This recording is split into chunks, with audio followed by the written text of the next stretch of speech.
duke e shikuar me vëmendje ambientin rreth saj dhe duke menduar për momentet që po kalonte në shtëpinë e Big Brother.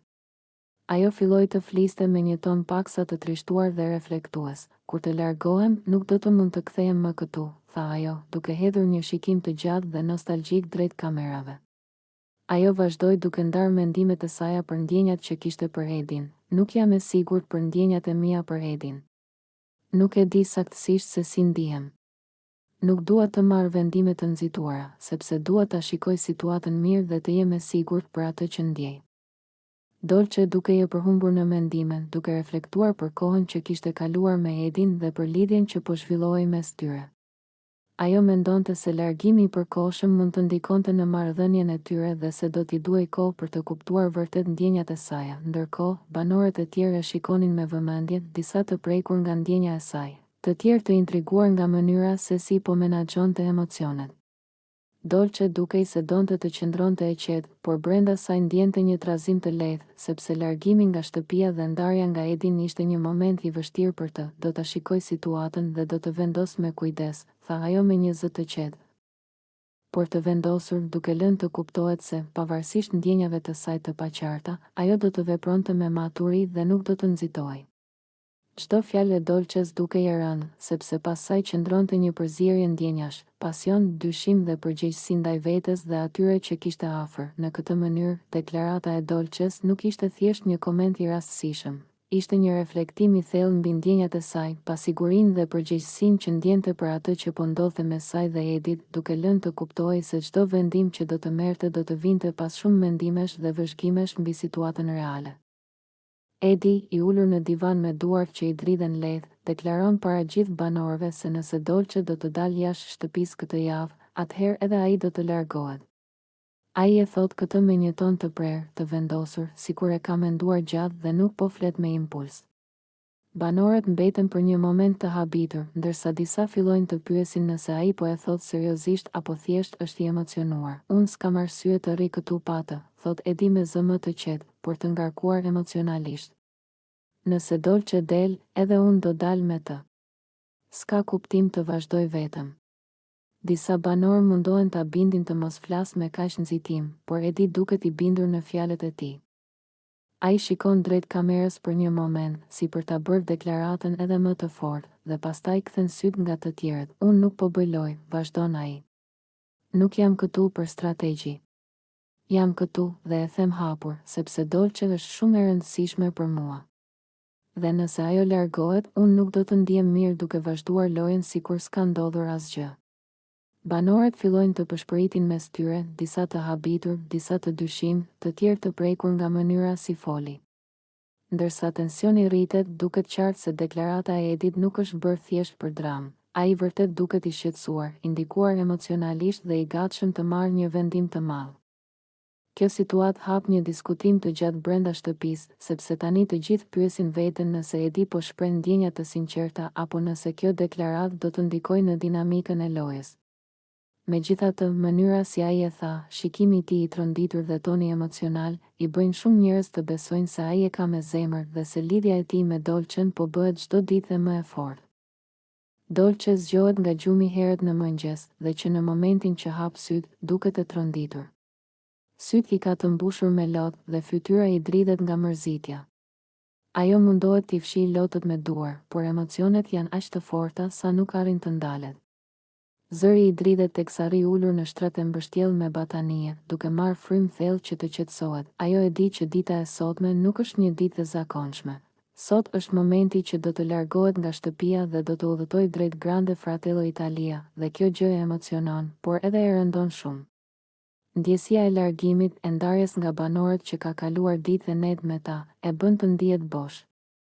Dolce nis të flas me vete me zë të ulët, duke thënë se nuk është gati të largohet, se po i dhem fakti që do t'i lërë të gjithë pas, sidomos Edin me të cilin ka ndërtuar një lidhje. Ajo prek jashtëkun ku ka fjetur çdo natë dhe qesh paksa mes lotëve, duke kujtuar momentet e lumtura. Banorët fillojnë të zgjohen dhe shohin që ajo është përlotur. Disa afrohen ta pyesin çfarë ka, dhe Dolce mundohet të buzëqesh, por sytë e saj e tregojnë qartë se sa e mërzitur është. Ajo tregon se ndihet e ndarë mes dy botëve, dëshiron të shkojë në përvojën e re, por një pjesë e saj nuk do të largohet fare, ndërsa përgatitet, merr frymë thellë dhe përpiqet të qetësohet. Por përsëri lotët I rrjedhin. Është një ditë e rëndësishme për të, një ditë me emocione të përzira, ku gëzimi dhe mërzitja përplasen me njëra tjetrën, duke e lënë dolçen të prekshme dhe të ndjeshme që në momentin e parë të mëngjesit. Eliona ulet në divan, me sytë e mbushur lodh dhe me frymëmarrje të rënduar. Ajo duket e dëshpëruar, duke u përpjekur të përballojë ndjenjat që e kanë kapluar papritur. Me një zë të dridhur, ajo fillon të rrëfejë emocionet e saj më të thella, më mungon shumë mami. Thot ajo, duke ulur kokën dhe duke fshirë me dorë lotët që I rrëshqasin poshtë faqeve. Ndërsa fjalët dalin nga zemra e saj, syt I shkëlqejnë nga lotët dhe një trishtim I thellë duket se e ka kapluar çdo pjesë të trupit të saj. Ajo vazhdon me zërin e dridhur, duke treguar se sa shumë e ka ndjerë mungesën e nënës së saj që nga viti kur ajo ka ndëruar jetë. Çdo fjalë duket sikur e lëndon më shumë. Sepse kujtimet dhe dashuria për maman janë ende shumë të forta, nuk ndalet. Nuk ndalet kur në zemrën time. Sa herë që mendoj për të, ndjej boshllukun që më ka lënë. Mami im, dua ta shija përsëri, dua ta përqafoja. Por nuk mundem, thot Eliona, duke qarë pa pushim. Banorët e tjerë e shikojnë me dëmshuri dhe disa afrohen për ta përqafuar, duke I dhënë mbështetje, por asgjë nuk mund të zëvendësojë mungesën që ajo ndjen. Lotët e saj vazhdojnë të rrjedhin ndërsa ajo përpiqet të përballojë dhimbjen e madhe dhe dashurinë e paplotësuar për maman e saj. Në këtë moment, dhoma e shtëpisë mbushet me një qetësi të trishtë, sepse të gjithë e kuptojnë se ajo po përjeton një dhimbje të thellë që nuk mund të zbutet me fjalë të thjeshta. Lotët dhe rrëfimi I saj tregojnë një lidhje të pazvendësueshme dhe një vuajtje që mbetet në zemër për një kohë të gjatë. Alba dhe lëndrimi përfshihen në një debat të fortë në mes të sallonit, ku tensioni duket I padurueshëm. Ndërsa lëndrimi përpiqet të mbrojë qëndrimet e tij, Alba e ndërpret me një ton të prerë dhe të ashpër. Ajo nuk kursen asnjë fjalë, duke I thënë lëndrimit se nuk është njeri I mirë dhe se sjellja e tij nuk është e pranueshme. Ti nuk je njeri I mirë, thot Alba me zë të lartë, ndërsa shikon direkt në sy lëndrimin. Dhe as nuk je burr, je femër me sjellje. Fjalët e saj bien rënd në dhomë dhe banorët që ndodhen aty afër ndalojnë për një moment, duke I vënë re tensionin që ka kapluar atmosferën. Lëndrimi tenton të reagojë, por Alba nuk e lejon të thotë asgjë. Ajo vazhdon të flasë me një ton të ashpër dhe të sfidueshëm, duke përforcuar çdo fjalë me gjeste të forta dhe shenja të pakënaqësisë së saj. Ti gjithmonë mendon se je më I mençur se të tjerët, por nuk je.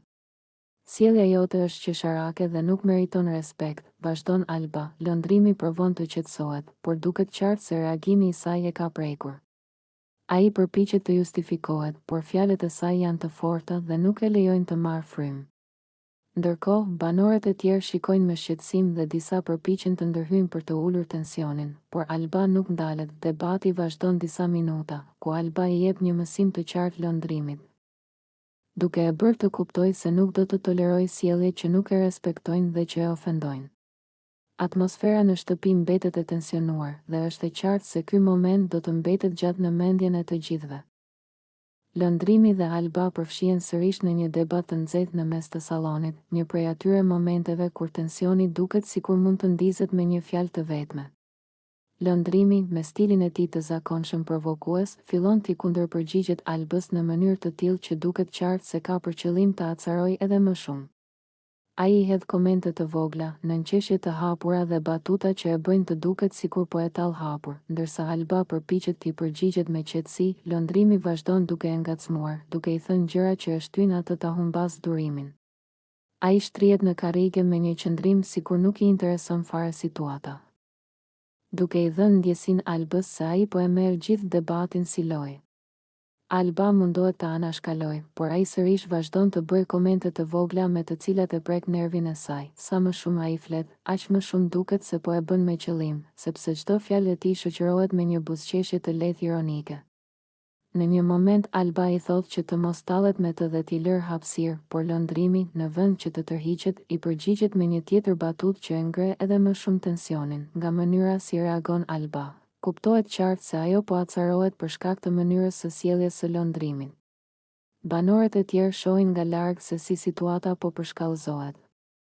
Sepse lëndrimi vazhdon t'i flasë me një ton që nuk e lë të qetë, duke e bezdisur qëllimisht dhe duke mos e lënë të marrë fryme të qetësohet. Në fund mbetet gjithë ideja se lëndrimi po e bën enkas për ta nxjerrë Albën nga vetja, sepse ai nuk ndalet së talluri